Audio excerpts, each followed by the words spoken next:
और एक मुसलमान के लिए जो है तो एक दुनियाई जो इमारतें होती है, बिल्डिंग होती है, जो घर होते हैं, वो इतने अहमियत के हामिल नहीं होते जितना कि उसके आखिरी जो सफ़र के लिए जो जगह होती है कब्रस्तान की। इसलिए कहा है राहत इंदौरी साहब ने, 2 गज़ ही सही मेरी मिल्कियत तो है, मौत तूने मुझे ज़मींदार कर दिया। प्रशासन ने जैसा बताया है कि 7.5 एकड़ की ज़मीन हमको इसमें अलॉट की है। उन्होंने ऑन डॉक्यूमेंट्स ये कहा है। अभी से जो है मैं ख़ास तौर से तामीर मीडिया का शुक्रिया अदा करना चाहता हूँ कि आप लोगों ने नारेगाँव की आवाम की जो आवाज़ उठाई है, और इंशाअल्लाह दुआ करता हूँ कि आपको कामयाबी दे।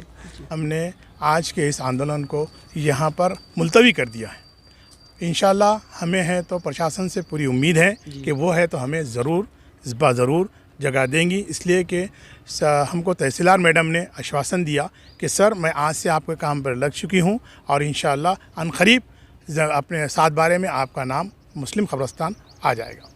2 गज़ ही सही मेरी मिल्कियत तो है, ऐ मौत तूने मुझे ज़मींदार कर दिया। आप देख रहे हैं तामीर मीडिया न्यूज़ और मैं हूँ आपके साथ सुफियान खान। जैसा कि हमने आपको कुछ दिन पहले इसी चैनल पर हमारे बताए थे, नारेगाँव के कवरेज किए थे, जहाँ पर नारेगाँव के ज़िम्मेदारान, नारेगाँव की ख़वातीन, नारेगाँव के बच्चे और बुज़ुर्ग सब मौजूद थे, जिन्होंने जो है तो कब्रस्तान के लिए एक आवाज़ उठाई थी। और तकरीबन जो उन्होंने कहा था उस वक्त के हम पिछले 2 अरसे से यानी 2 साल से जो है तो कब्रस्तान के लिए लड़ रहे हैं। अभी भी हम मौजूद एक नारेगाँव कब्रस्तान में, दरगाह वाली मस्जिद के पास जो है कब्रस्तान मौजूद है, लेकिन ये छोटा हो गया था। और आपको पता है कि लास्ट न्यूज़ में वहाँ की जनता ने, वहाँ की आवाम ने, वहाँ के नागरिक ने कहा था कि आप जो है तो नारेगाँव की जो आबादी है वो 50,000 से ज़ायद हो गई है, 60,000 70,000 के करीब वो डेटा बता रहे थे जो वहाँ के नागरिक है। तो हमने आपको न्यूज़ कवर की थी और आपको बताया था वहाँ के नागरिक और वहाँ की ख़वातीन के बारे में। और एक मुसलमान के लिए जो है तो एक दुनियाई जो इमारतें होती है, बिल्डिंग होती है, जो घर होते हैं, वो इतने अहमियत के हामिल नहीं होते जितना कि उसके आखिरी जो सफ़र के लिए जो जगह होती है कब्रस्तान की। इसलिए कहा है राहत इंदौरी साहब ने, 2 गज़ ही सही मेरी मिल्कियत तो है, मौत तूने मुझे ज़मींदार कर दिया। आइए बात करते हैं उस वक्त भी जो हमारे साथ वहाँ पर जो साकिनान मौजूद थे, वहाँ के ज़िम्मेदार मौजूद थे, इनसे पूछते हैं जो मोर्चा था आज के दिन यानी 14 फरवरी के दिन, तो उसमें इन्हें कितनी कामयाबी मिली है और ये कहाँ तक पहुँचे हैं, क्योंकि आज का जो मोर्चा था वो कैंसिल हो चुका है। कुछ अपडेट न्यू आई है यहाँ के शासन प्रशासन के पास तरफ से, इनके पास। आइए बात करते हैं। जी। मैं अलियार खान, शहर कार्य अध्यक्ष, भारत मुक्ति मोर्चा औरंगाबाद।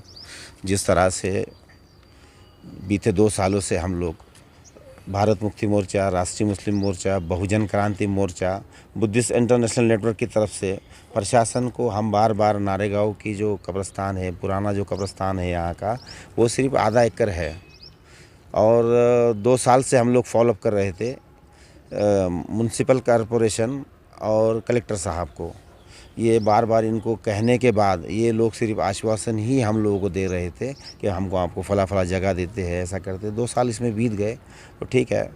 तो माननीय मेशराम साहब जो है हमारे तंजीम के राष्ट्रीय अध्यक्ष है भारत मुक्ति मोर्चा के, तो हमने उन्होंने उनसे कहा कि भाई ये प्रशासन हमें सिर्फ आश्वासन ही दे रहा है। तो मेशराम साहब ने एक लास्ट जो है आप 7 फरवरी 2023 का एक मेमोरेंडम उनको देकर आइए। अगर वो नहीं देते हैं तो पूरे औरंगाबाद के अंदर जो है जनाजा मोर्चा हम निकालेंगे और 4 चरणों में हमारा जो है आंदोलन जो जिस तरह से हमने बनाया था, तो प्रशासन को कहीं ना कहीं ये लगा कि भाई SC ST OBC minority, schedule caste, schedule tribe, DND BJND और मुस्लिम अगर एक साथ अगर आ जाएंगे तो ये बड़े पैमाने पर जो है मोर्चा हो सकता है। उसीलिए तहसीलदार मैडम ने हमको जो है बुलाकर जो है ये कहा है कि उन्होंने लिखित में दिया है कि हमको कि भाई आपको ये 7.5 एकड़ जगह हम अलाउड करते हैं। तो इसके अंदर जो रोल रहा संगठन का, तो रोल रहा ही है, जिसमें हमारे संतोष भैया जिला महासचिव है भारत मुक्ति मोर्चा के, उन्होंने भी इसमें अहम किरदार निभाया है। हमारे राष्ट्रीय मुस्लिम मोर्चा के जो है नईम अहमद कासमी साहब है, इनका भी इसमें अहम किरदार रहा है। तो और सबसे ज़्यादा अगर किरदार किसका रहा है, हमारे जो उलमा है नारेगाँव के, इनकी बहुत ज़्यादा मेहनत इसमें रही है। तो मैं उन सबको मुबारकबाद देता हूँ। अगर प्रशासन ने जो हमें लिखित में दिया है, प्रशासन अगर अपनी बात से मुकर जाता है तो तंजीम की तरफ से जो है हाई कोर्ट में हम उनके ऊपर भी इसका मामला उठाएंगे। और जो है माननीय मेशराम साहब ने आने वाला जो समय है 8-10 दिन के अंदर ये लोग अपना प्रोसेस करके अगर हमें ज़मीन हमारे कब्ज़े में नहीं देते हैं तो एक 4 चरणों में हमने एक आंदोलन की घोषणा की है। पहला जो आंदोलन होगा नारेगाँव में धरना प्रदर्शन होगा, जिला अधिकारी कार्यालय पर, और दूसरा जो होगा मराठवाड़ा लेवल पर होगा, तीसरा जो होगा पूरे महाराष्ट्र भर में होगा। तो ये ऐसे हमारा आगे का मंसूब है। तो आप सभी से जो है मैं ख़ास तौर से तामीर मीडिया का शुक्रिया अदा करना चाहता हूँ कि आप लोगों ने नारेगांव की आवाम की जो आवाज़ उठाई है, और इंशाअल्लाह दुआ करता हूँ कि आपको कामयाबी दे। और जो यहाँ की जो आवाम है उनसे भी मैं ये करता हूँ कि भाई आपने जो है ये मसाइल के लिए हमारा साथ दिया, उसके लिए भी मैं आपका बहुत बहुत शुक्रिया अदा करता हूँ। जी, आप तमाम यहाँ की जनता को और आपको भी मुबारक, आप पिछले 2 अरसे से इसके लिए मेहनत कर रहे हैं। जी साहब, बताइए। मैं बहुत मशकूर हूँ डिपार्टमेंट का ख़ास तौर पर और प्रशासन का कि उन्होंने है तो हमारी बात को तस्लीम किया और हमें है तो ये 7.5 एकड़ ज़मीन का जो लेटर दिया है, इसलिए है तो हमने आज के इस आंदोलन को यहाँ पर मुलतवी कर दिया है। इंशाल्लाह हमें है तो प्रशासन से पूरी उम्मीद है कि वो है तो हमें ज़रूर जगह देंगी, इसलिए कि हमको तहसीलदार मैडम ने आश्वासन दिया कि सर मैं आज से आपके काम पर लग चुकी हूँ और इंशाल्लाह अनक़रीब अपने 7 बारे में आपका नाम मुस्लिम कब्रिस्तान आ जाएगा। जी, बहुत बहुत शुक्रिया। जी सर, बताइए, अभी आप कार्रवाई अपनी कहाँ तक पहुँची है? सर कह रहे हैं कि ऐसा अपने कागजी कार्रवाई में भी पहुँचे आगे तक, उस बारे में बताइए।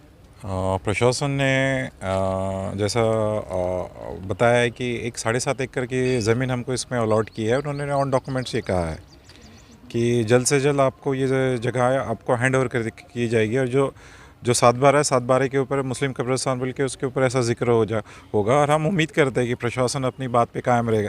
इन केस अगर प्रशासन अपनी बात पे कायम नहीं हो रहता है तो हम आगे क्या, मतलब हमारा जो 4 चरणों का आंदोलन है वो आगे ये रहेगा।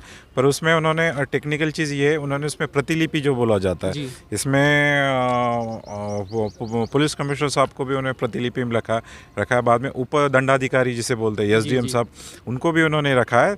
तो ये बात का इस गवाह है कि वो अपनी बात पे कायम रहेंगे और आगे का हमें जो आंदोलन करना है उसकी नौबत नहीं आएगी। और हम वो पूरी उम्मीद करते हैं कि प्रशासन जल्द से जल्द अपनी बात पे कायम रहेगा और ये जल्दी मुस्लिम समाज के कब्रिस्तान में ये हैंड ओवर हो जाएगा। जी। नारेगांव से मौलाना अब्दुल सत्तार बात कर रहा हूँ कि अल्हम्दुलिल्लाह कब्रिस्तान के ताल्लुक़ से पिछले 2 सालों से मुस्तकिल कोशिशें चल रही थी और प्रशासन ने इस मरतबा हमसे वादा किया है और लिखित में भी दिया है। तो इस तरह से हम तमाम मुतमईन हैं प्रशासन से और हमको उम्मीद है कि प्रशासन हमारी इस बात को जो है ठुकराएंगी नहीं बल्कि कबूल करेंगी और हमें कब्रिस्तान की जगह जल्द से जल्द देंगी। तो हम भी इस मोर्चे को जो है तो मनसूख कर देंगे। और अगर इस तरह का अगर हमारे साथ कुछ नाइंसाफ़ी हुई और प्रशासन ने सिर्फ हमको भरोसा दिलाया और काम नहीं दिया तो दोबारा हम मोर्चा निकालने के लिए और आंदोलन करने के लिए, जनाजा मोर्चे के लिए हम सब तैयार हैं। मैं तमाम ही उलमा का, यहाँ की आवाम का और जिन लोगों ने इसमें साथ दिया है उन तमाम का शुक्रिया अदा करता हूँ।